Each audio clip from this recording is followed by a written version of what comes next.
अस्सलामु अलैकुम वरहमतुल्लाहि वबरकातुहू। अल्हम्दुलिल्लाह मेरा उम्रा मुकम्मल हो चुका है और मैंने आप लोगों को अपनी दुआओं में याद रखा और इंशाअल्लाह जितने भी मैं तवाफ़ करूँगा, जितनी भी दुआएं करूँगा, खाने काबा के सामने बैठकर आप लोगों को ज़रूर याद रखूँगा। कुछ ज़रूरी बातें हैं एहराम के मुतालिक और भी कुछ बातें जो उम्रा करने वाले लोग आते हैं तो उनके माइंड में रहती हैं। तो कुछ सवालों के जवाबात और एहराम की चादरें बांधने का तरीक़ा आज मैं आप लोगों को बताने जा रहा हूँ। ये 2 चादरें होती हैं, आप अपने हिसाब से, अपनी ज़रूरत के हिसाब से जितनी बड़ी चाहें ले सकते हैं। जैसे कि ये चादर है तो इसको बांधने का कोई ख़ास तरीक़ा नहीं है। ऐसा नहीं है कि इसको बांधने का कोई ख़ास तरीक़ा शरीयत में बताया गया हो। जैसे आपको सहूलत हो, जैसे आपको आसानी हो, वैसे आप बांध सकते हैं। ठीक है। एहराम में क्या होता है कि सिला हुआ कपड़ा पहनना मना होता है, तो इसीलिए ये चादरें सिली हुई नहीं होना चाहिए। तो अब एहराम को बांधने का सबसे आसान तरीका देखिए, एक तो ये है कि आप ऐसे करके जैसे आपको सहूलत हो वैसे आप बांध लो और इसके ऊपर बेल्ट भी आप बांध सकते हो। लेकिन 2-3 तरीके हैं जो बड़े अच्छे हैं, आसान हैं और उनमें जो है वो सतर भी छिपा रहता है और उलझन भी महसूस नहीं होती है। वो तरीका मैं आपको बताने जा रहा हूँ। पहला तरीका तो ये है कि आप इस तरह से एहराम की चादर को पकड़े और यहाँ यूँ लगा लें, ये इस तरह से। फिर इसको आप इस तरह से फोल्ड करें और यहाँ हाथ लगा के आप इस तरह से इसको फोल्ड कर दें और जितनी बड़ी हो इसको इस तरह से फोल्ड करते चले जाएं। अब जब इस तरह से लेयर बन गई, अब इसको आप इस तरह से फोल्ड करें, मोड़ दें, इसको चारों तरफ से मोड़िए।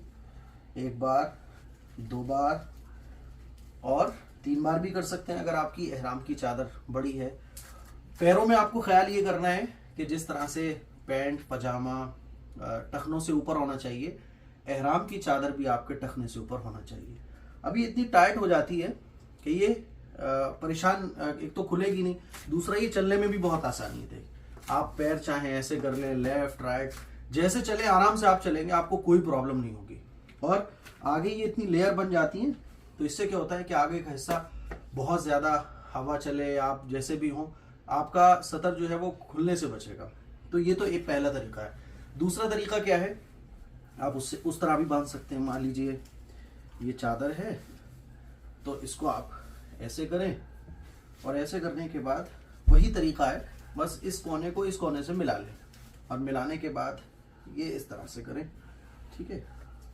इस तरह से करने के बाद फिर आप इसको ऐसे ले लें और ऐसे लाने के बाद फिर वही तरीका है, आप इसको फोल्ड कर लें। अब आप चाहें तो इसके ऊपर बेल्ट भी लगा सकते हैं। देखिए मैंने बेल्ट रखी हुई है। ये जो बेल्ट है ये भी आप लगा सकते हैं। इस बेल्ट को आप इस तरह से यूँ लगा सकते हैं।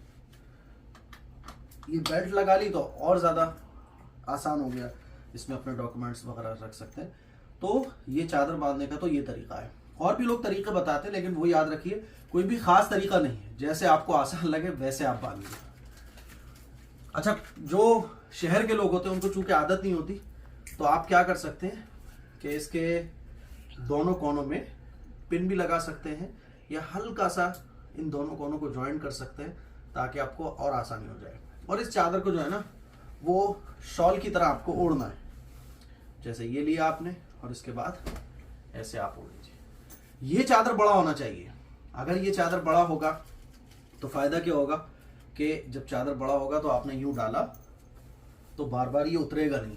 इस चादर के, मेरा तो ये इतना बड़ा नहीं है, नॉर्मल है। इस कोने को आप इधर ले लोगे तो ये जब पूरे से लिपट जाएगा तो नमाज पढ़ोगे, चलोगे फिरोगे तो ये उतरेगा नहीं। वरना क्या होता है कि शोल्डर से बार बार नीचे आएगा, तकलीफ होगी, प्रॉब्लम होगी। और इस चादर को थोड़ा बड़ा ले लो तो पीछे से भी ये सतर आपको ढकने के काम आएगा। तो ये है एहराम बांधने का तरीका। अब मैं आप लोगों को बताने जा रहा हूं, ये तो हमने तरीका बता दिया एहराम का। एहराम बांधने के बाद जब आप उम्रे की नियत करते हैं तो उस वक्त एहराम की पाबंदियां शुरू होती हैं, जिसको हम इंशाल्लाह अगली वीडियो में डिस्कस करेंगे। औरतों का एहराम सिर्फ उनका चेहरा है। औरतें अपने चेहरे को कवर नहीं कर सकती, तो इसका मतलब ये नहीं होता कि वो बेपर्दा हो जाएं। जैसे पर्दा मुमकिन हो, गैर महरम के सामने आंखों से आंखें मिलाने से बचें। ठीक है।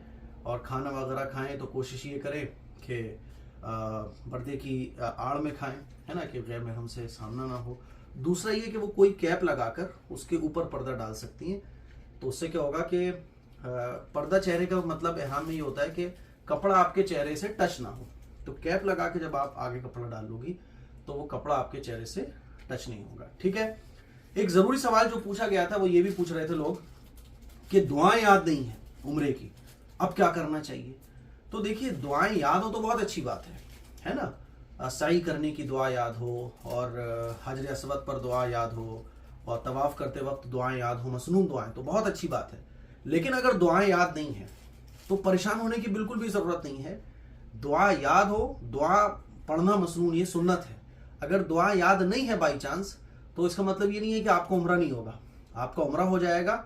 हाँ, दुआएं पढ़ना वो मसनून है, लेकिन ऐसा नहीं है कि दुआ याद ना हो तो आपका उम्रा होगा ही नहीं। जैसे कुछ ऐसे भी लोग थे हमारे सामने कि जिन लोगों को लब्बैक अल्लाहुम्मा लब्बैक ये भी याद नहीं थी, तो देख के पढ़ लो। और बाकी अगर दुआएं याद नहीं है तो खाने काबा के सामने, खाने काबा को देखकर तवाफ करते हुए आप अरबी में के अलावा उर्दू में भी दुआ मांग सकते हो, इंग्लिश में भी दुआएं मांग सकते हो। अल्लाह ताला तो हर जबान को जानता है ना, तो आपको जो मांगना है वो आप मांगिए। बाकी उम्रे में कोई फर्क नहीं आता, तवाफ में कोई फर्क नहीं आएगा, साई में कोई फर्क नहीं आएगा, जो दुआएं आपको मांगनी है वो मांगिएगा।